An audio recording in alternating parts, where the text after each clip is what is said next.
ये सबको समझ में आया? एनिक कंपाउंड क्या होते हैं? नॉन डायरेक्शनल होते हैं, यानी इनका कोई शेप फिक्स नहीं होता है। रीजन क्या है? देखो, इसमें जो फोर्स ऑफ अट्रैक्शन वो चारों डायरेक्शन में लगे, कोई भी डायरेक्शन फिक्स नहीं है। शेप के लिए क्या होता है? एक पर्टिकुलर डायरेक्शन होना चाहिए। जैसे मैंने कहा हाइड्रोजन और ऑक्सीजन है, अब हाइड्रोजन और ऑक्सीजन के बीच में फिक्स ये शेप है, यहां से कोई चेंज नहीं कर सकते, तो इसका क्या होगा? एक फिक्स शेप होगा। लेकिन जो आयनिक कंपाउंड होता है उसमें जो फोर्स लगता है वो चारों डायरेक्शन में लग रहा है। फॉर एग्जाम्पल के लिए जैसे मैंने कहा Na+, अब इसमें जो Cl- वाला आएगा वो कहीं से भी आ सकता है, इसके चारों डायरेक्शन में से कहीं से भी। आप Cl इधर से आओ, Cl यहां से आओ, Cl यहां से आएगा, Cl यहां से आएगा, यानी चारों डायरेक्शन में लग रहा है, इन ऑल डायरेक्शन। जो फोर्स ऑफ अट्रैक्शन एक्सर्ट होता है वो ऑल डायरेक्शन में लगता है, और जब ऑल डायरेक्शन में लगेगा तो क्या होगा? फिक्स शेप तो हो ही नहीं सकती है। इसीलिए जनरली आयनिक कंपाउंड्स क्या होते हैं? नॉन डायरेक्शनल होते हैं, और इसका कोई भी ज्योमेट्री या शेप नहीं होती। क्लियर हो गया यहाँ तक? अब इसका मेन पॉइंट में आते हैं हम लोग। Is it clear? ओके, तो ध्यान रखना, आयनिक कंपाउंड का कोई भी शेप नहीं होता। अब इसका सबसे मेन पॉइंट आता है सॉल्युबिलिटी। सॉल्युबिलिटी, सॉल्युबिलिटी में हम एक लॉ चलाते हैं। देखो, सॉल्युबिलिटी का मतलब होता क्या है? सॉल्युबिलिटी होता है कि कोई भी कंपाउंड कितना सॉल्युबल हो रहा है। पहले मैं इसकी डिफाइन लिखा देता हूँ, ये आपका क्लास उसमें भी है, 9th 10th में भी है ये सॉल्युबिलिटी। सॉल्युबिलिटी मीन्स होता है अमाउंट, अमाउंट ऑफ सब्सटेंस। कोई भी जो अमाउंट होगा, अमाउंट ऑफ सब्सटेंस डिसॉल्व इन, वो डिसॉल्व होता है, डिसॉल्व इन। कितना अमाउंट आप डिसॉल्व करोगे? किसमें डिसॉल्व करोगे आप लोग? किसी सब्सटेंस को हम किसमें डिसॉल्व करते हैं? सॉल्वेंट में। तो सॉल्वेंट को हम फिक्स मान लेते हैं, 100 ग्राम ऑफ सॉल्वेंट। जो सॉल्वेंट जैसे वाटर हो गया, आप किसमें उसे डिसॉल्व कर रहे हो, दैट इज कॉल्ड सॉल्वेंट। जैसे वाटर इज अ सॉल्वेंट, तो उसकी क्वांटिटी हमने फिक्स कर दी 100 ग्राम, क्योंकि कोई क्या करेगा, कोई 50 लेगा, कोई 100 लेगा, तो उससे हमने फिक्स कर दिया कि जितना अमाउंट ऑफ सब्सटेंस को हम डिसॉल्व करेंगे इन 100 ग्राम ऑफ सॉल्वेंट। तो 100 ग्राम सॉल्वेंट में अगर हम इसे डिसॉल्व कर रहे हैं तो एक फिक्स पॉइंट आना चाहिए, उससे कहते हैं हम saturated, to form, to form saturated solution, to form saturated solution. Saturated का मतलब होता है जिसके आगे कोई भी चीज डिसॉल्व होना बंद हो जाती है। अभी इसके डिफाइन बताता हूँ। सैचुरेटेड का मतलब जैसे आप किसी चीज को डिसॉल्व करते जाओगे तो एक ऐसी कंडीशन आएगी कि डिसॉल्व होना बंद हो जाता है, तो this is called saturated solution.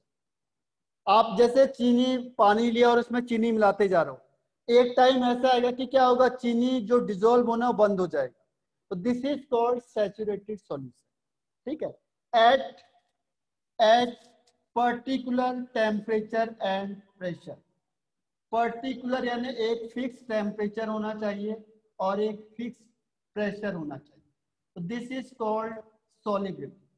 Solubility मतलब क्या, कि आपने कितना अमाउंट सॉल्यूट लिया या सब्सटेंस को डिसॉल्व किया 100 ग्राम सॉल्वेंट में, कि जिससे वो सैचुरेटेड सॉल्यूशन बनाए, यानी कि उसके आगे घुलना बंद हो जाएगा, और उसमें टेम्परेचर और प्रेशर को आपने फिक्स रखना। जनरली एसटीपी रखते हैं हम लोग, स्टैंडर्ड टेम्परेचर और प्रेशर रखते हैं। तो डिफाइन समझ में आ गई सबको? सॉलिबिलिटी की डिफाइन, कितना अमाउंट हम डिसॉल्व करेंगे 100 ग्राम ऑफ सॉल्वेंट में, तो इसकी डिफाइन क्या है? देखो, द अमाउंट ऑफ सॉलिड या substance dissolve in 100 gram of solvent to form saturated solution at particular temperature and pressure is called solubility. Clear है? Very good. Any doubt? तो अब हम कंपेयर करेंगे कि कौन ज्यादा सॉल्युबल होगा और कौन कम सॉल्युबल होगा। तो यहाँ पे हम किसकी बात कर रहे हैं? आयनिक कंपाउंड की बात कर रहे हैं। तो आयनिक कंपाउंड में देखो हम सॉलिबिलिटी में एक लॉ चलता है, this is called like dissolve like. यहाँ पे देखो एक लॉ चलता है हमारे पास, हम फॉलो करते हैं like dissolve like. Like dissolve like का मतलब हुआ कि जैसे आप हो वैसे आप अपने दोस्त बनाओ, लाइक डिसॉल्व लाइक। ठीक है, सपोज करो आपका नेचर जैसा है, आप अपने जो आपके दोस्त होंगे उसका नेचर भी आपके जैसा होगा, यानी दोनों में मैचिंग होगी, तभी तो दोस्ती हो गई। समझ में आ रहा है? आपके कौन से दोस्त होंगे, आपके जो पक्के दोस्त होंगे वो कौन से होंगे? जिसका नेचर आपसे मैच करेगा, और जिसका नेचर आपसे मैच नहीं करेगा वो क्या हो गया? आपका एंटी हो गया। जिसका नेचर आपका अपोजिट हो गया वो आपका एंटी हो जाएगा, एनिमी हो जाएगा। होता है? हाँ आदित्य मयकर, ठीक है। तो आपका पक्का दोस्त कौन सा होगा? बिल्कुल बेस्ट फ्रेंड कौन सा होगा? जिसकी प्रॉपर्टी आपके साथ बिल्कुल मैच करेगी। तो यहाँ पे भी सॉलिबिलिटी में एक लॉ आता है, this is called like dissolve like. जो जैसा है उसके साथ वैसा ही दोस्त मिलेगा, जो जैसा होता है उसके साथ वैसे ही है। ठीक है, तो अब हम यहाँ पे किस रिस्पेक्ट में बात करते हैं? यहाँ पे हम कहते हैं पोलर। पोलर का मतलब जिसके पास चार्ज होगा। तो जो पोलर सब्सटेंस होता है वो डिसॉल्व होगा, पोलर सब्सटेंस डिसॉल्व होगा पोलर सॉल्वेंट। पोलर मतलब जिसके पास चार्ज जनरेट होता है, पोलर मीन जिसके पास चार्ज होगा। तो जो पोलर वाले होते हैं, जैसे आयनिक कंपाउंड पोलर है, यानी आयनिक कंपाउंड में प्लस और माइनस चार्ज होता है, तो ionic compound is polar substance. तो जो पोलर सब्सटेंस होगा वो डिसॉल्व होगा पोलर सॉल्वेंट में। और पोलर सॉल्वेंट कौन सा होता है? वाटर इज पोलर सॉल्वेंट, क्योंकि वाटर में भी चार्ज जनरेट होता है। तो ये लॉ क्या कहता है? ये लॉ कहता है कि पोलर, अगर पोलर सॉल्वेंट है तो उसके लिए, पोलर सब्सटेंस है तो उसके लिए पोलर सॉल्वेंट ही चाहिए, ये नॉन पोलर में डिसॉल्व नहीं होगा। और इसका सेकंड स्टेटमेंट है कि अगर नॉन पोलर हो गया, नॉन पोलर सब्सटेंस, अगर नॉन पोलर सब्सटेंस है तो वो हर हमेशा डिसॉल्व होगा non polar solvent, non polar solvent. बहुत सिंपल सा फंडा है, देखो जो जैसा है, अगर जो पोलर नेचर वाला जिसके पास क्या चार्ज है वो चार्ज वाले के साथ ही डिसॉल्व होगा। जो इसके पास चार्ज और जिसके पास चार्ज नहीं है, यानी नॉन पोलर है, अगर चार्ज जनरेट नहीं हो रहा है तो वो ऐसे सॉल्वेंट के साथ जाएगा जिसके पास चार्ज नहीं होगा। सिंपल सा कॉन्सेप्ट। और ये नॉन पोलर वाले कौन से होते हैं? जनरली कोवेलेंट वाले।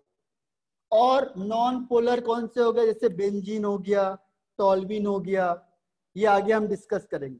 तो ये कॉन्सेप्ट पहले समझ में आ गया आपको? लाइक डिसॉल्व लाइक का मतलब क्या हुआ? It means polar substance dissolve in polar solvent and non polar substance dissolve in non polar solvent. यानी कि पोलर सब्सटेंस डिसॉल्व नहीं होगा नॉन पोलर सॉल्वेंट, और नॉन पोलर सब्सटेंस डिसॉल्व नहीं होगा पोलर सॉल्वेंट। रिटर्न ये समझ में आया सबको? नहीं आया? अभी हम डिटेल बताएंगे, पर ये जो लिखा हुआ है ये समझ में आ गया सबको? Yes no? किसी को नहीं आया नो लिखो, इसे दोबारा समझाएंगे। अगर किसी को ये समझ में नहीं आया है, ओके पृथ्वीराज, इसको मैं दूसरी तरीके से समझाऊंगा। पहले स्टेटमेंट लिख लो ये वाला, क्योंकि हम इससे आगे इसको क्या करेंगे, एक्सप्लेन तो करना ही है हमने इससे, पर पहले ये स्टेटमेंट को ध्यान रखो बस। ये स्टेटमेंट हमने अप्लाई करना है, ठीक है? और इसका अपोजिट ध्यान रखो। अब ये तो मैंने आपको कहा लाइक डिसॉल्व लाइक, और फिर क्या होगा? Like does not dissolve unlike. दूसरा हम क्या कह सकते हैं? Like does not dissolve unlike. अरे जो जिसको पसंद नहीं करता उससे कहां से उसका मैचिंग हो जाएगी? अगर आपको कोई दोस्त पसंद नहीं तो आपकी मैचिंग कहां से होगी? यानी कि अगर मेरे पास पोलर सब्सटेंस है तो polar substance non polar solvent में डिसॉल्व नहीं होगा। ये नहीं होगा, ये दोनों के आपस में मैचिंग ही नहीं है। तो अगर आपने एक पोलर लिया है और दूसरा हाँ वाटर में, अभी बता रहा हूँ अद्वैत आपको, हाँ इसीलिए वाटर सॉल्युबल और फैट सॉल्युबल अलग अलग होते हैं। इसका अपोजिट कर दो, अगर मैंने कहा नॉन पोलर सब्सटेंस है तो नॉन पोलर सब्सटेंस डिसॉल्व नहीं होगा पोलर सॉल्वेंट, ये पोलर सॉल्वेंट में डिसॉल्व नहीं होगा, ठीक है। Polar substance non polar solvent में डिसॉल्व नहीं होगा, और ऐसी non polar substance polar solvent में डिसॉल्व नहीं होगा, ठीक है। अब आपको एक्सप्लेन करके बता रहा हूं, पहले आपको स्टेटमेंट बताया है, अब उससे मैं एक्सप्लेन कर रहा हूं आगे, ठीक है। अब देखो ये समझ में आ गया कि जो जैसा है वो वैसे ही उसी के साथ क्या होगा, डिसॉल्व होगा। अभी मैंने एग्जांपल भी बताया था कि आपके सबसे अच्छे दोस्त कौन से होंगे, जिसकी मैचिंग, जिसके थॉट्स, जिसके विचार एक दूसरे के साथ मैच करेंगे, वो बहुत अच्छे फ्रेंड्स होंगे। और जिसके जो थॉट्स हैं वो अपोजिट होंगे एक दूसरे के, वो एक दूसरे के क्या होंगे, एनिमी हो जाएंगे। क्लियर है? अब देखो इसे मैं यहाँ पे अप्लाई कर रहा हूं कि होगा कैसे। देखो पोलर सॉल्वेंट में इन जनरल हमने ले लिया वाटर, पोलर सॉल्वेंट है वाटर, वाटर का फॉर्मूला होता है H2O। H2O में देखो ऑक्सीजन की इलेक्ट्रोनेगेटिविटी हाइड्रोजन से ज्यादा होती है, ठीक है। तो होता क्या, देखो O यहाँ पे हो गया, H ये हो गया, H ये हो गया, ठीक है। तो जो ऑक्सीजन होता है, oxygen is more electronegative than hydrogen, तो ऑक्सीजन इलेक्ट्रॉन को अपनी तरफ खींचेगा तो ऑक्सीजन में माइनस चार्ज, और हाइड्रोजन इलेक्ट्रॉन डोनेट करेगा तो हाइड्रोजन में प्लस चार्ज, यानी यहाँ पे प्लस और माइनस चार्ज जनरेट हो गया। This means water is a polar solvent. दूसरा देखो आयनिक कंपाउंड को, आयनिक कंपाउंड, तो आयनिक कंपाउंड कौन से हो गए, जैसे NaCl हो गया, Na और Cl, तो यहाँ पे भी प्लस और माइनस चार्ज आ गए, Na में प्लस चार्ज और Cl में माइनस चार्ज, तो जहां पे भी चार्ज जनरेट होगा दिस इज कॉल्ड पोलर। जहां पे भी चार्ज प्रोड्यूस हो रहा है तो जिसमें चार्ज प्रोड्यूस होगा दिस इज पोलर नेचर। तो पोलर नेचर है, यहाँ पे देखो आयनिक कंपाउंड का भी पोलर नेचर है और वाटर का भी पोलर नेचर है, यानी वाटर में भी चार्ज जनरेट होगा, यानी कि जो भी आयनिक कंपाउंड होगा वो वाटर में सॉल्युबल होगा। कोई भी आयनिक compound is soluble in water, यानी कि आयनिक कंपाउंड कैसे हैं, आयनिक कंपाउंड इज पोलर, और वाटर भी कैसा है, वाटर इज पोलर नेचर। तो जितने भी आयनिक कंपाउंड होंगे तो ionic compound are soluble in water, ठीक है। तो ये स्टेटमेंट लिख लो इसके आगे, क्योंकि आयनिक कंपाउंड कैसे होते हैं, पोलर नेचर वाले, तो ionic compound are soluble in water. अब इसको देखो बताएंगे कैसे, अभी मैंने आपको बताया कि वाटर का पोलर नेचर होता है, हाँ कोवलेंट बॉन्ड होता है, लेकिन पोलर कोवलेंट बॉन्ड होता है, पोलर कोवलेंट।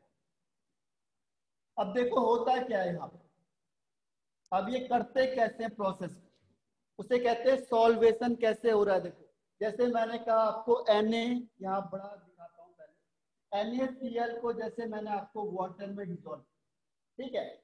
जैसे आप NaCl को वाटर में डिसॉल्व करोगे Na प्लस और Cl माइनस दोनों क्या होंगे, अलग अलग हो जाएंगे, ठीक।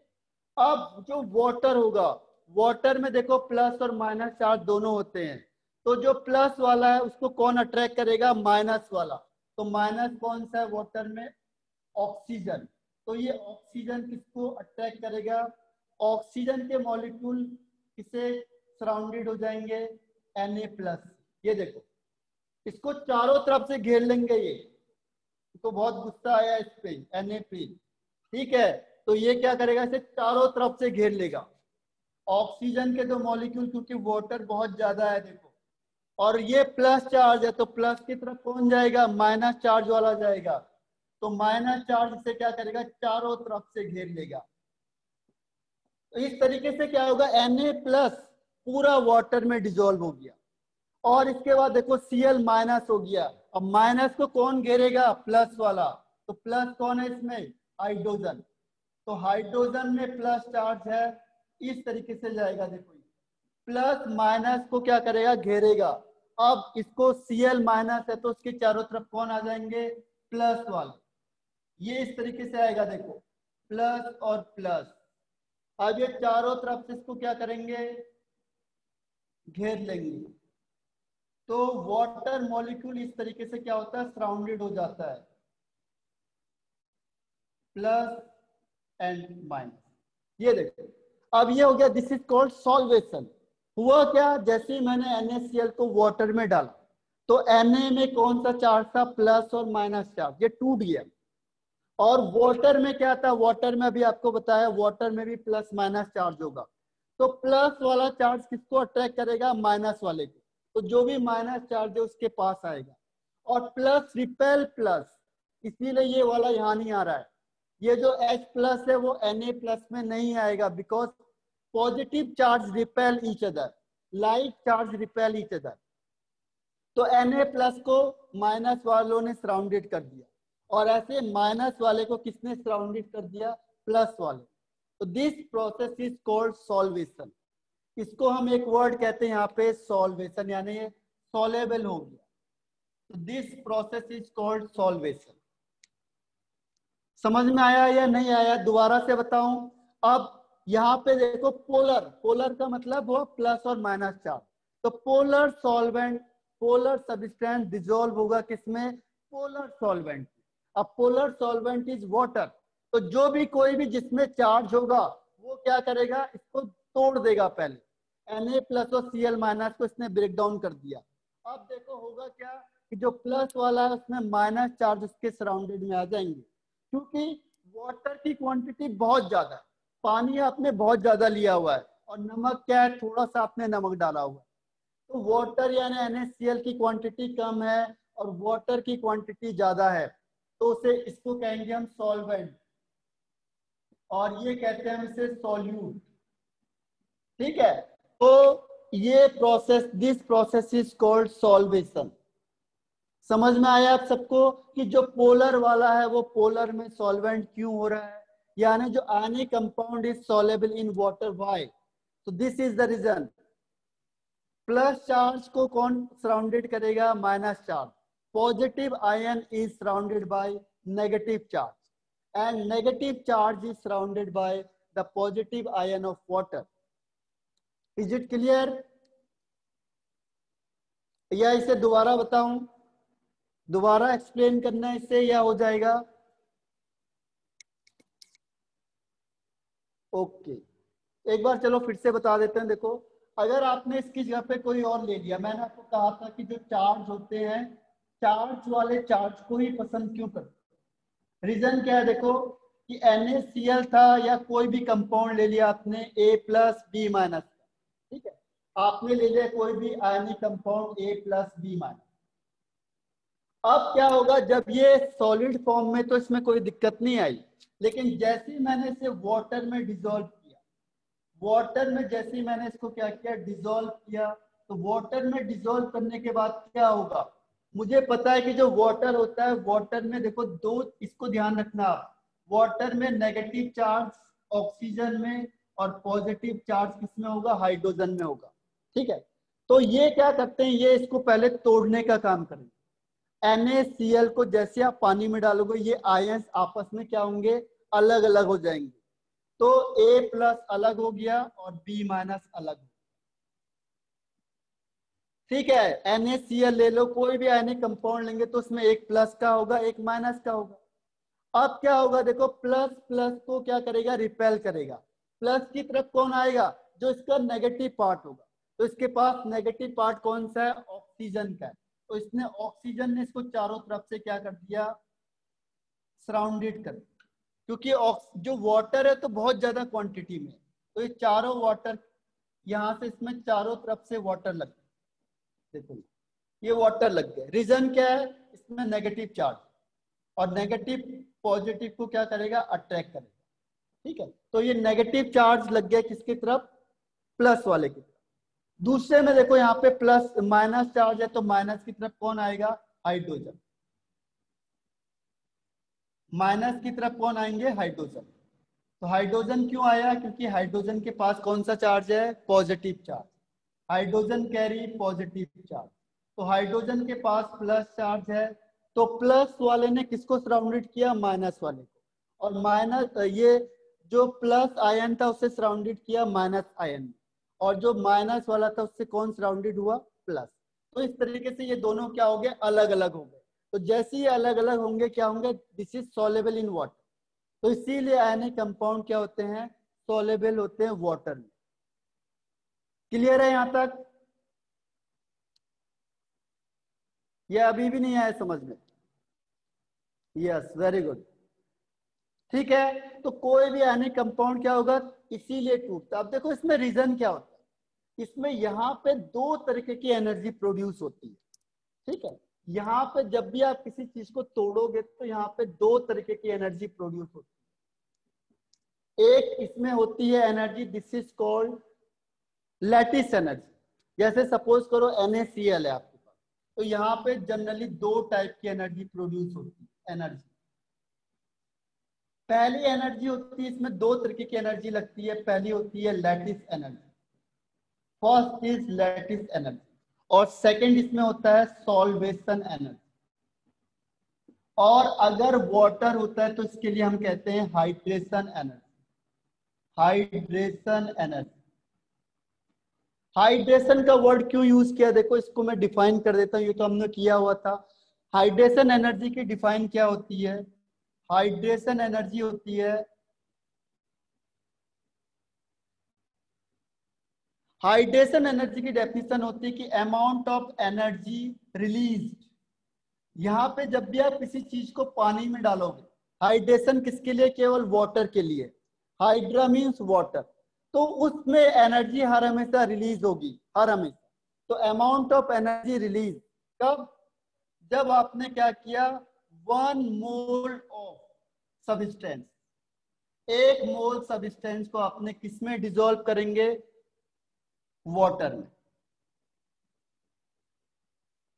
Dissolve in particular amount of water, एक फिक्स अमाउंट इसकी भी ले लेंगे, पर्टिकुलर अमाउंट ऑफ वाटर। इसमें फिक्स है कि अगर जैसे आपने क्या किया, किसी भी सब्सटेंस को, 1 मोल सब्सटेंस को अगर आपने डिसॉल्व किया किसी पर्टिकुलर अमाउंट ऑफ वाटर में, तो जितनी अमाउंट ऑफ एनर्जी रिलीज होगी, तो this is called hydration energy, hydration energy. Clear हो गया कि जो एनर्जी, जैसे आपने NaCl को पानी में डाला तो एक एनर्जी उससे रिलीज होगी, तो this is called hydration energy. The amount of energy release when 1 mole of substance is dissolve in particular amount of water is called hydration energy. इसकी डिफाइन लिख लो आप लोग, हाइड्रेशन एनर्जी बहुत बार आता है। हाँ अंश गांधी, वेरी गुड।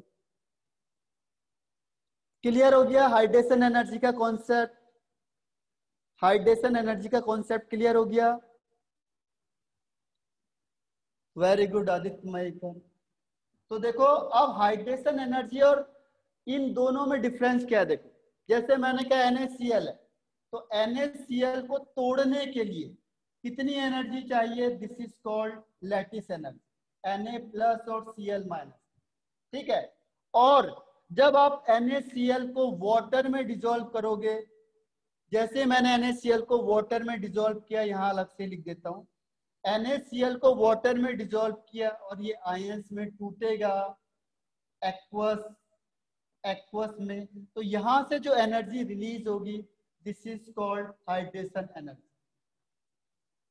अब सोचो आप लोग, पहला एनर्जी कौन सा था, लैटिस एनर्जी, जो इसको तोड़ने के लिए जो एनर्जी चाहिए, और दूसरी एनर्जी जैसे मैंने इसे वाटर में डिसॉल्व किया तो उससे जो एनर्जी प्रोड्यूस हुई, that is called hydration energy.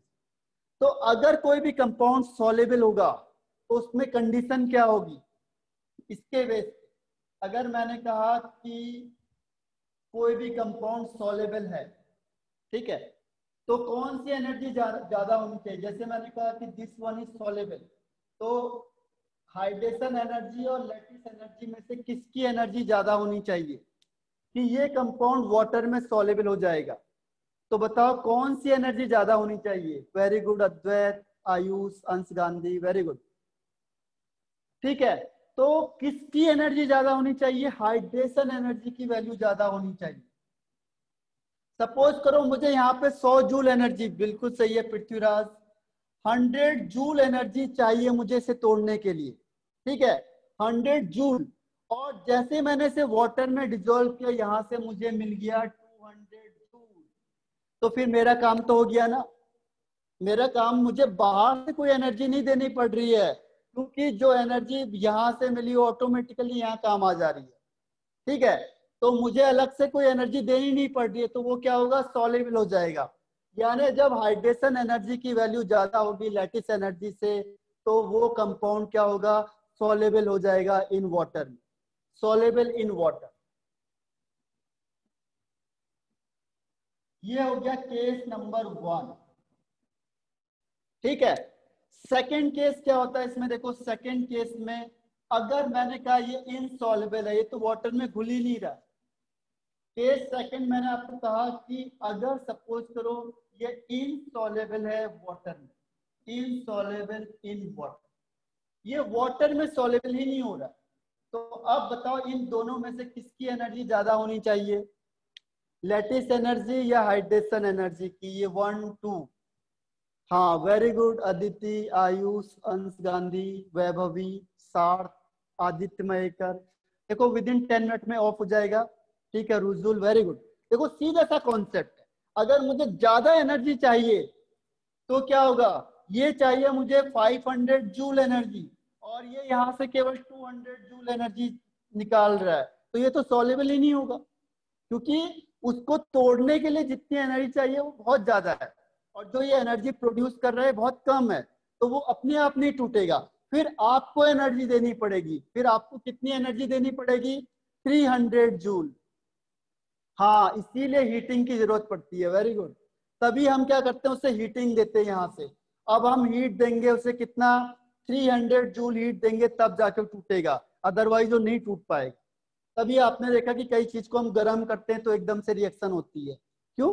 क्योंकि उसका क्या डिफरेंस हो गया, ठीक है। अब इसमें देखो third point, case third. Case third हो गया, अगर if solute is sparingly soluble, अगर कम कम soluble है, तो इसका मतलब क्या हुआ? ये दोनों की वैल्यू आपस में क्या हो गई? बराबर हो। अगर हल्का हल्का सा डिजोल्व हो रहा है तो लगभग लगभग इन दोनों की एनर्जी सेम मानी जाती है, ठीक है। तो there is the 3 case. Case 1 में क्या था? अगर लैटिस, ये हाइड्रेशन एनर्जी ज्यादा होगी। अब इसमें क्वेश्चन आगे बनते जो मैं अभी कॉम्पिटिटिव का बताऊंगा आपको इसमें, ठीक है। पहले से लिख लो आप लोग ये कंडीशन। अब इसमें क्वेश्चन पूछे कैसे जाते हैं इसमें हम डिस्कस करेंगे। हमारे पास टाइम कम है, इसीलिए मैं आपको डायरेक्ट एग्जांपल पे ले जा रहा हूँ, ठीक है।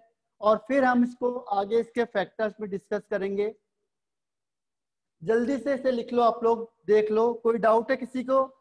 कब सॉल्युबल होगा कोई भी सब्सटेंस? सॉल्युबल होगा अगर हाइड्रेशन एनर्जी की वैल्यू ज्यादा है। तो हाइड्रेशन एनर्जी अगर 300 जूल एनर्जी प्रोड्यूस हो रहा है, और लैटिस एनर्जी का मतलब मुझे 200 जूल एनर्जी रिक्वायर्ड है। Lattice energy means required energy, तो रिक्वायर्ड एनर्जी कम है और प्रोड्यूस ज्यादा हो रहा है, तो क्या होगा? वो सॉल्युबल हो जाएगा। और अगर इनसॉल्युबल में क्या होगा? लैटिस एनर्जी ज्यादा है और हाइड्रेशन एनर्जी कम प्रोड्यूस हो रही है, तो इनसॉल्युबल होगा। फिर यहाँ पे हमें हीटिंग रिक्वायर्ड होगी। यहाँ पे आप लोग हीटिंग दोगे तब जाके क्या होगा? वो ब्रेक डाउन हो पाएगा, हीटिंग रिक्वायर्ड। और थर्ड केस है अगर दोनों बराबर हो गए। अब देखो क्वेश्चन कैसे आता है और आपको कैसे इसको सॉल्व करना है। पहले मैं रब कर देता हूं इसे।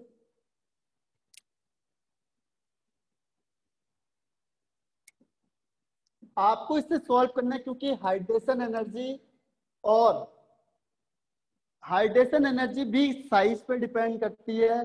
हाइड्रेशन एनर्जी उसकी ज्यादा होगी जिसका साइज कम होगा, और लैटिस एनर्जी भी उसकी ज्यादा होगी जिसका साइज कम होगा, ठीक है। तो हाइड्रेशन एनर्जी के लिए भी यही होता है 1/r प्लस और 1/r माइनस, और लैटिस एनर्जी भी यही होता है r प्लस r माइनस, ठीक है। लेकिन फिर भी आप लोग जब क्वेश्चन आंसर करोगे तो ध्यान रखना कि जिसकी लैटिस एनर्जी ज्यादा होगी उसकी सॉलिबिलिटी कम हो जाए। बस एक फैक्टर है, मैंने आपको लैटिस एनर्जी बताया हुआ था। तो सिर्फ आपने सारा क्वेश्चन किस पे फोकस करना है, यहाँ पे लैटिस एनर्जी पे। लैटिस एनर्जी से आप सॉलिबिलिटी के सारे क्वेश्चन सॉल्व करोगे, ठीक है। जिसकी लैटिस एनर्जी ज्यादा होगी उसका सॉलिबिलिटी कम हो जाए। तो जब भी आप क्वेश्चन आंसर करोगे तो क्वेश्चन आंसर में किसको देख के करेंगे हम, लैटिस एनर्जी। हमें अभी कंपेयर किया था लैटिस एनर्जी का। तो क्वेश्चन आता है कि सॉलिबिलिटी किसकी ज्यादा होगी किसकी कम होगी, इसे लिख लो आप लोग। और अब मैं क्वेश्चन देता हूं आपको, फिर हम करेंगे कल डिस्कस इसके फैक्टर पे और फैजान रूल पे, ठीक है। फास्ट इसे लिख लो।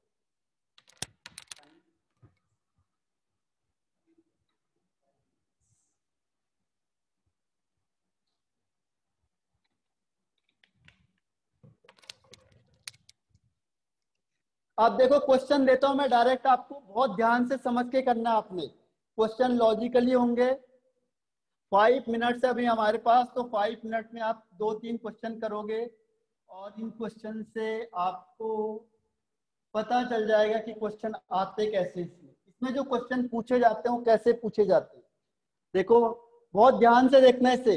और थोड़ा दिमाग लगाना अपना, ज्यादा मत लगाना क्योंकि खर्च हो जाएगा। तो इसमें देखो arrange the following in increasing order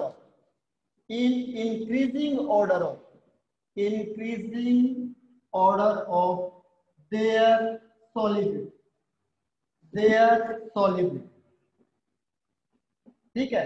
solubility के इंक्रीजिंग ऑर्डर में लिखो, या ना एरो बना दो आप, ठीक है। पहला मैंने कहा आपको, first is lithium LiF, LiCl, LiBr, Li, ठीक है। थोड़ा सोच समझ के करना आप लोग।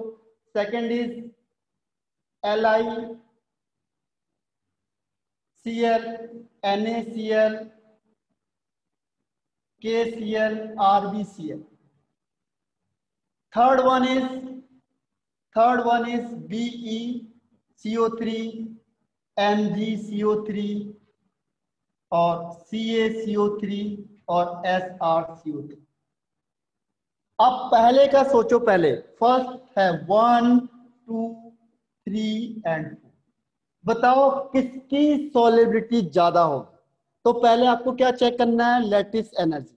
लैटिस एनर्जी जिसकी ज्यादा होगी उसकी सॉलिबिलिटी कम हो जाए।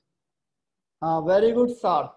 और इसके अलावा लैटिस एनर्जी का क्या फैक्टर बताया था आपको, सबसे ज्यादा लैटिस एनर्जी किसकी होगी, सबसे ज्यादा। देखो लैटिस एनर्जी के लिए मैंने आपको 2 पॉइंट बताए थे। पहला क्या बताया था, चार्ज। जितना चार्ज ज्यादा होगा, देखो यहां मैं लिख देता हूं आपके हिंट के लिए, लैटिस एनर्जी ज्यादा होगी अगर चार्ज ज्यादा हो गया। दूसरा केस देखो, लैटिस एनर्जी ज्यादा होगी अगर साइज कम होगा। इसमें मैंने आपको एक एक्सेप्शनल केस भी बताया था, ठीक है। वो दोनों चीज अप्लाई करनी है आपको। अब पहले वाले केस में सबसे ज्यादा लैटिस एनर्जी अद्वैत, उसे छोड़, हाँ वो अभी बताऊंगा मैं आपको। पहले इस कॉन्सेप्ट के बेस पे क्वेश्चन को सॉल्व करो। सॉलिबिलिटी ओवरऑल क्या है, लैटिस एनर्जी के बेस पे जितनी ज्यादा। Very good Prithviraj. Lattice energy पहले बताओ सॉलिबिलिटी किसकी ज्यादा होगी इनमें से। हाँ वेरी गुड अद्वैत। देखो लैटिस एनर्जी सबसे ज्यादा किसकी है, फर्स्ट वाले की। कैसे देखो, चार्ज सबका सेम है, चार्ज को भूल जाओ, +1 -1 +1 -1 +1 -1 +1 तो चार्ज सबका सेम है, सब भूल जाओ। अब हम देखेंगे पहले लैटिस एनर्जी। मैं उससे ऊपर वाले को हटा रहा हूं क्योंकि नीचे वाले रहने चाहिए, ठीक है। तो सबसे पहले मैं क्या करूंगा, लैटिस एनर्जी का ऑर्डर बताऊंगा। लैटिस एनर्जी देखो, चार्ज सेम है से भूल जाओ। साइज, जिसका साइज छोटा होगा उसका लैटिस एनर्जी ज्यादा। सबसे छोटा कौन है इसमें से, फ्लोरीन सबसे ज्यादा। तो ये फ्लोरीन का सबसे ज्यादा लैटिस एनर्जी, फिर 2, फिर 3 और फिर 4। तो लैटिस एनर्जी सबसे ज्यादा किसकी होगी, फ्लोरीन की, स्मॉल साइज, तो लैटिस एनर्जी ज्यादा। और इसका अपोजिट कर दो आप सॉलिबिलिटी के लिए। सॉलिबिलिटी इसका अपोजिट हो जाएगा, यानी 4, 3 2 and 1। सिंपल सा कॉन्सेप्ट है। लैटिस एनर्जी बताई थी, उसी के बेस पे आपको बताना है। तो पहले का आंसर हो गया 4 3 2 1। 4 का सबसे ज्यादा, फिर 3 का, फिर 2 का, फिर 1 का। अब देखो question number second. Question number second, अब बताओ क्वेश्चन नंबर सेकंड में। हाँ सार्थ, वेरी गुड। और इसके अलावा सॉलिबिलिटी का ऑर्डर आयुष, सबसे ज्यादा सॉलेबल कौन होगा इसमें से? सबसे ज्यादा, वेरी गुड अंश गांधी, अद्वैत। सॉलिबिलिटी का ऑर्डर ईशा, वेरी गुड। देखो जिसका साइज छोटा उसकी लैटिस एनर्जी सबसे ज्यादा। अब इसमें से जो कॉमन है उसे भूल जाओ, मैंने कहा था कॉमन को कभी देखते नहीं है, कॉमन वाला फैक्टर भूल जाओ, ठीक है। अब हमें कंपेयर किसे करना है? LINAK का। तो इनमें से सबसे बड़ा जो साइज होता है वो RB का होता है। तो साइज सबसे बड़ा यानी लैटिस एनर्जी क्या होगी? सबसे कम हो जाएगी। तो सबसे कम है लैटिस एनर्जी किसकी होगी? 4 वाले की। तो ये फर्स्ट केस था। सेकंड केस में देखो लैटिस एनर्जी का ऑर्डर, लैटिस एनर्जी सबसे ज्यादा किसकी होगी? फर्स्ट वाले की, क्योंकि सबसे छोटा साइज है। तो सबसे छोटा साइज 1 का, फिर उसके बाद बड़ा है 2 का, फिर बड़ा है 3 का, और फिर बड़ा है 2। अब की बार मैंने क्या किया,